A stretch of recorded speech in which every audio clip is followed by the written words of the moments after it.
So habang nagbabrowse kasi ako ng aking YouTube channel, no, nakita ko na pinakamarami palang views o ang pinakamabilis dumami yung views sa mga video ko ay yung ginawa ko guys na video na sobrang tagal na. Ito yung video na kung paano ba mag-print through cellphone using L121. So ang gagawin ko guys, isusundutan natin ng panibagong video yon.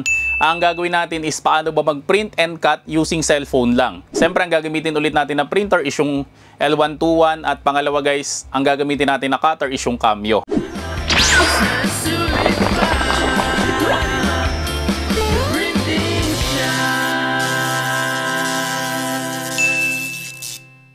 So, kailangan muna natin guys mag-download ng application. So, ang una natin i-download guys is NocoPrint. Ito guys, ang ginagamit ko dito is Huawei na cellphone. No? So, any Android cellphone naman, pwede naman. Sa iPhone guys, hindi ko pa talaga siya na-try kasi hindi talaga ako user ng iPhone. Okay, so install muna natin tong NocoPrint. Tapos, ang next natin na i-install guys is yung Silhouette Go. So, search rin natin.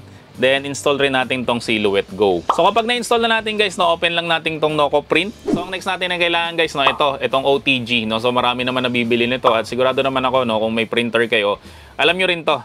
Okay, yung dulo niya ay USB-C, tapos yung kabilang dulo niya is saksakan naman ng USB Type-A. So, yung USB cable ng ating printer, no, so ikakabit nyo lang siya dito, tapos saka natin siya guys sasaksak doon sa ating cellphone. So, kapag ka nakabit nyo na guys yung ating OTG cable, no, so automatic madidetect siya ng NocoPrint, so lagyan nyo lang to ng check. Then, okay lang natin. Tapos makikita nyo dito guys, no, madidetect niya yung driver ng Epson na L120. So, hindi natin guys pwedeng install dito yung Epson na L110 na driver. So, yun lang guys yung limitation niya. So, hindi natin guys masa-select yung choices na glossy saka yung matte. Pag nakita nyo na to, i-click nyo lang to Epson na L121, tapos nakalagay dito, select manually, cancel or use generic. No? So, ang gagawin natin, click lang natin tong use generic, tapos continue lang natin. So, kapag natapos siya guys, no, nakalagay printer setup, printer has been installed successfully. So, okay lang natin siya. So, next natin guys na gagawin, syempre, i-open na natin yung Silhouette Go. So, ang itsura niya, generic na folder. Baka malito kayo sa icon niya. Yan, so, i-open lang natin siya. Click lang natin tong next kung gusto nyong basahin pa siya. So, i-next lang natin. Yan, okay, next.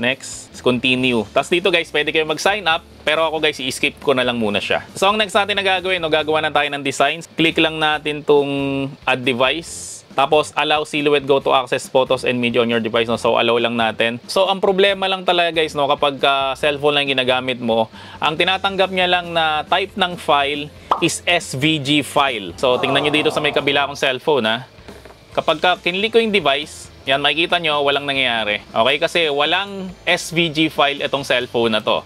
Pero ito guys, meron siyang isang SVG file yun, no? So, i-open lang natin siya. Yan, so makikita nyo na ang SVG file ko is si Freddy Krueger. Yan, so pwede natin siya galaw-galawin ng ganyan. Tapos, ang next natin na gagawin, no? Syempre, yung matte size natin is 12 by 12. Tapos, yung media size natin, gagawin natin siyang A4. Itatap nyo to. Ito, para magkameron siya ng registration marks. Tapos, kapag SVG file kasi guys, no, hiwalay-hiwalay yan. Yan, makikita nyo na nakahiwalay-hiwalay sila. Tapos, ang itatap natin guys, ito. Yan, so para pwede natin siyang i-group. So, i-highlight natin siya lahat, liitan lang natin. Tapos, next natin na gagawin guys, so press lang natin to para mag-copy. I-adjust rin natin siya. Yan, so lagay natin dito banda. So, ito guys, ang ating design, no? So, sinimplihan ko lang siya para makita nyo guys na pwede talaga mag-print and cut dito. So, marami pa to guys na mga iba't ibang settings, no? Pero kayo na lang kumalikot. Kasi guys, mas gusto ko talagang gumagamit ng laptop, pero for the sake nga ng mga walang laptop o mga walang PC, so tinatry natin guys gamitin yung cellphone. So, ang next natin guys na gagawin ay kiklik natin to, continue to print and cut. Tapos, click natin tong print. Yan, so maghahanap siya ngayon ng printer. So, select natin to. Gawin natin ay paper size ay gawin nating A4. Yan, tapos yung ibang settings okay na siya. So, syempre ilalagay na natin to sa printer natin, yung vinyl. Tapos, try na natin guys mag-print, no? So, ang i-click natin ay ito na. Yan, so makikita nyo na ito konektado to sa may printer natin. So, i-print lang natin siya guys. Tapos, okay lang natin to. Tapos, mapapansin nyo, hindi kaagad siya nagbi-print, no? Kasi dito sa may notification, may nakalagay dito, print job created, no? Tapos, tap to start printing, no? So, kailangan pa natin tong itap. Yan, so processing. Tapos, click na natin tong print, no? So, sobrang daming etchi-buretchi nitong NocoPrint talaga. Kaya mas maganda talaga guys, no, mag-invest kayo sa laptop, ano kaya sa desktop. So makikita nyo guys na mabilis lang siya mag-print, no, kasi hindi siya naka glossy or matte. So ito guys ay standard paper lang. Kasi nga guys, ang driver na ginamit natin is L120. So ito guys, nag-print na siya, no? Kaso mapapansin nyo na hindi siya naka high quality settings. Yan, so medyo may mga guhit-guhit siya ng konti, no? Pero kung pwede na sa inyo yan, okay na yan. Kasi nga guys, no, kaya tayo gumagamit ng laptop or desktop, no? Kasi kailangan nga natin guys i-install yung driver ng L110 para mapalabas natin guys yung maximum potential ng ating printer na L121. Pero kapag yung gagamitin nyo guys is mga L3210, L5290, hindi nyo kailangan guys i-install yon, no? Mas maganda guys yung print na to kapag ka ganung printer yung gagamitin nyo. So ngayon guys, no, gagamitin na natin yung ating silhouette cameo para mag-cut. Syempre, gagamitan natin siya ng cameo bridge, no, para maging pantay yung cut natin. Yan, so napaka-importante guys ng cameo bridge, no, kasi kamukha nito, mapapansin nyo na maliit yung mesa ko. So kailangan natin ng bridge para may tagasalo yung ating cutting mat. So i-feed ko muna siya sa cameo. Tapos ito, pwede na natin itong bunutin. So again guys, kapag ka magpiprint kayo, gagamit kayo ng OTG. Pero kapag ka magka-cut kayo using cameo, no, so kailangan nyo lang guys is Bluetooth lang. Okay, so ang gagawin natin ngayon is i-on ko lang yung Bluetooth ko. Tapos balik tayo dito guys sa ating silhouette go, no? So ang gagawin natin is continue to job settings. So ito guys, may mga settings dito. Yan, nakalagay copy paper, corrugated paper. So hanapin lang natin guys yung vinyl o yung sticker. So ito na pala, nasa taas pala yung vinyl, no? So i-click lang natin yung vinyl, then vinyl glitter, vinyl glow in the dark, vinyl printable, vinyl reflective. Yan, so marami siyang settings, no? So ang gagawin natin is yung vinyl na glossy. Tapos continue lang natin, continue ulit natin. Ito guys, nakalagay auto blade, manual blade 2mm. Yan, so continue lang natin kasi auto blade ang gagamitin natin. Tapos guys, continue ulit natin. So ang problema guys, no, kapag ka-continue pala natin, no, ang dami niyang cut marks kasi nga naka-SVG file siya, no. So ang gagawin natin, i-back muna natin to. Yan, so back muna natin ulit, back. So ang gagawin natin, itatap natin to. Yan, okay natin, tapos highlight natin silang lahat by dragging. Tapos, itap ulit natin siya. Yan, ibig sabihin guys, naka-group na siya. Okay, so continue natin na guys sa print and cut. Tapos, print. So, i-back na natin to, no? Kasi nga na-print na natin. So, continue to job settings. Tapos, continue ulit natin. Tapos, makikita nyo guys na ilan na yung cut mark siya, yung nasa labas na lang. Then, continue ulit natin. Tapos, can see your device. So, i-scan lang natin siya. Tapos, allow lang natin. Yan. So, makikita nyo guys na available for pairing yung Cameo 4. I-pair lang natin siya. Tapos, lagyan lang natin to ng check para hindi na masyado makulit. Tapos, pair lang natin. Yan. So, narinig nyo, tumunog yung Cameo natin. Ibig sabihin, naka-pair na siya. So, ang next natin na gagawin, syempre, i-continue lang natin to. Tapos, siya na. May mga instruction na siya. Next lang natin. Next lang natin. Next lang natin. Then, press na natin yung send. Yan. So, makita nyo guys na nagka-cut na yung ating Cameo 4. Yan. Binabasa niya na yung registration marks. So, guys, tapos na yung cutting natin. Tapos nakalagay dito, ayan, how did it go? Are you happy with the result? So, yes lang natin siya.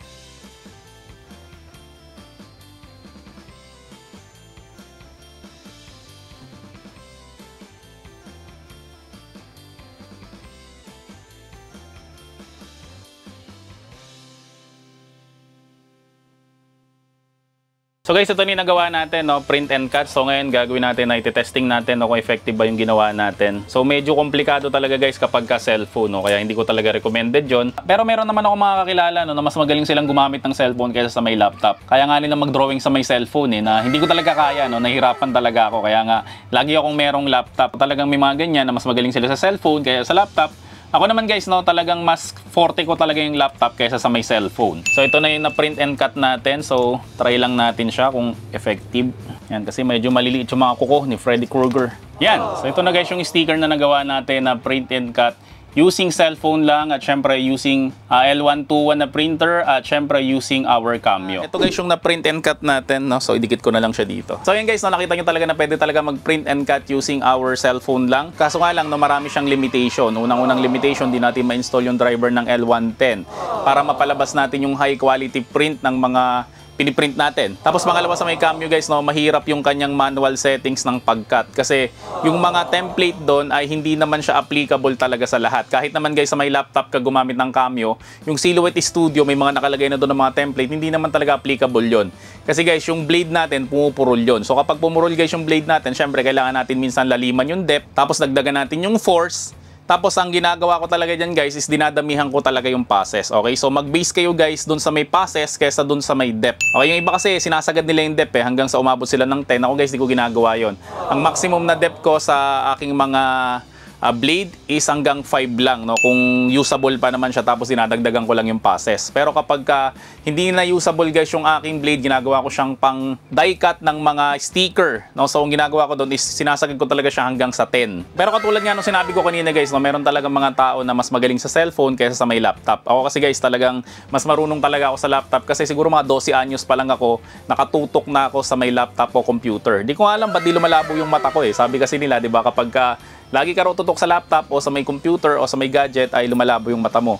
Sa akin hindi siya applicable, no, kasi hanggang ngayon malinaw na malinaw pa rin yung mata ko. So kung mas magaling ka guys sa may cellphone o tablet, no, kahit di ka na gumamit ng laptop, pero yun nga, mas maganda pa rin para sa akin kasi yung laptop, no, kasi mas marami kang pwedeng ilagay ng mga design doon kasi nga ang limitation ng Silhouette Go is ang pwede mo lang ilagay na sarili mong design is mga SVG file lang. Yung mga SVG file na yan guys, no, pwede nyo siyang ma-download sa may Creative Fabrica. Kasi guys, ang Creative Fabrica, no, nag-offer siya ng 7 million graphic files and fonts na pwede mo magamit sa yung printing business nang hindi ka nag-aalala sa may copyright, no? So sobrang daming SVG file guys sa may Creative Fabrica. So kung gusto mo guys matry yung Creative Fabrica for free, maglalagay ako ng link sa may description section ng video na to. At make sure lang guys na i-click mo yung link na yun, no, para ma-avail mo nga yung free trial nila. So sa mga magtatanong naman, no, kung ano bang klaseng cellphone yung pwedeng gamitin, guys, na-try ko lahat ng Android phone. Pwede siya guys sa Noco Print. At syempre kapag pwede yung Bluetooth, sinisigurado ko guys na pwede rin siya sa may Silhouette Cameo, no? So any kind of phone pwede, kasi yung ginamit ko na phone kanina, ang model nun is Huawei Mate 20X. So 2018 pa guys yung cellphone na yun, no? So 6 years na siya. Pero hanggang ngayon pwede pa rin naman siya. Okay, lalong-lalo na guys kung may mga bago kayong mga cellphone, no, sigurado na pwede rin yan. Sa iPhone naman guys, again, hindi pa ako nakakatry ng iPhone kasi hindi talaga ako iPhone user. Ang huli kong iPhone na nagamit talaga is iPhone 4S pa. So again guys, no, lahat ng furniture ko na printer, cutter, machine, at mga printing supplies, lahat yan guys is available sa amin. So hanapin mo lang kami guys sa FB, The Printing Shack, at sabihin mo lang guys na galing ka dito sa my channel ko para bigyan ka ng discount. So guys, kung nagustuhan mo naman ng video na to, no, huwag mo naman kakalimutan mag-subscribe sa my channel ko. Syempre, i-like mo na rin ang video na to at i-turn on mo na rin yung notification bell para lagi kang updated pag may mga video kung kamukha nito na mapapakinabangan mo sa printing business mo. At guys, sa dami ng subscriber ko, hindi ko na alam guys kung sino ba ang sasagutin ko sa mga nagtatanong sa comment section. So guys, kung gusto mong masagot ang iyong mga tanong, no, inaanyayahan kita na mag-join dito sa my channel ko. So lahat ng video ko guys, no, may nakalagay dyan sa may ilalim na join button. At kapag in-click mo yan guys, no, magbabayad ka lang ng 25 pesos at magkakameron ka ng badge. So ang mas ipapriority ko na lang guys sa sagutin is yung merong mga badge. Kasi guys, kayo yung mga nag-join, bilang supportan nyo na rin dito sa my channel ko. At saka pala guys, no, top 1 na tayo sa may pinakamaraming subscribers sa may YouTube sa buong Pilipinas pagdating sa may printing topic. So kung may mga products ka o services na gusto mong i-feature dito sa may vlog ko, email mo lang kami, theprintingshack@gmail.com. So maraming salamat ulit sa inyong lahat. See you on my next video at bye-bye! The Printing Shack, ayos na sulit pa.